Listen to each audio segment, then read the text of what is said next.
La santé, c'est une des priorités des Français, très présent au cœur de la vie des Français et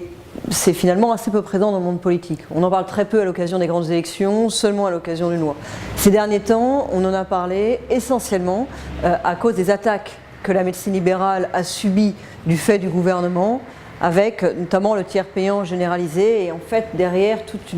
un processus d'étatisation de la santé. Moi je crois qu'aujourd'hui le monde de la santé court deux risques en France. D'abord, il y a vraiment un projet d'étatisation qui n'est pas assumé par le gouvernement et la ministre de la Santé, mais qui est bien présent. Et puis, il y a aussi une dimension de financiarisation, de vente d'un certain nombre d'institutions de santé à des grandes institutions financières, avec le risque de court-termisme que ça fait peser sur nos dispositifs. Au total, ce qui fait la force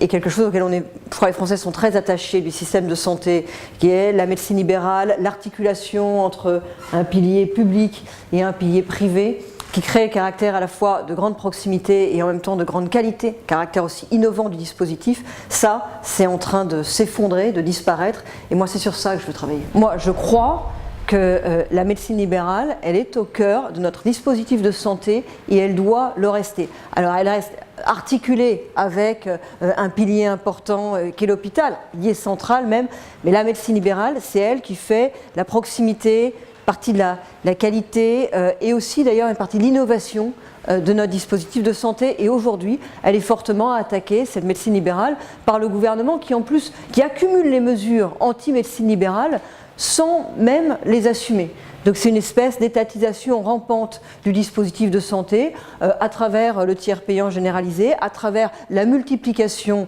de réseaux au terme desquels en fait on ne pourra plus choisir son praticien. Moi, la politique de santé que je veux mener, elle est fondée sur trois piliers: la liberté d'installation des médecins, la médecine libérale, la liberté de choix de son médecin, à laquelle je suis très attachée. On ne veut pas d'un système à la britannique, et la solidarité financière à l'intérieur de dispositifs, parce que ça aussi c'est important et ça fait partie de notre histoire, notre culture et nos valeurs. Défendons la médecine libérale, reconstruisons notre dispositif autour de la médecine libérale et du choix du praticien auquel on est très attaché, et puis tirons tout le meilleur de la numérisation.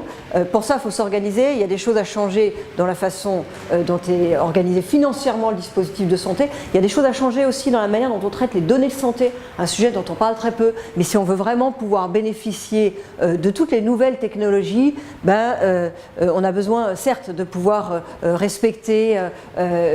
tout ce qui entoure le secret médical, mais en même temps, on a besoin de pouvoir déployer des nouveaux dispositifs et d'adapter la gestion des données de santé à ces nouveaux dispositifs.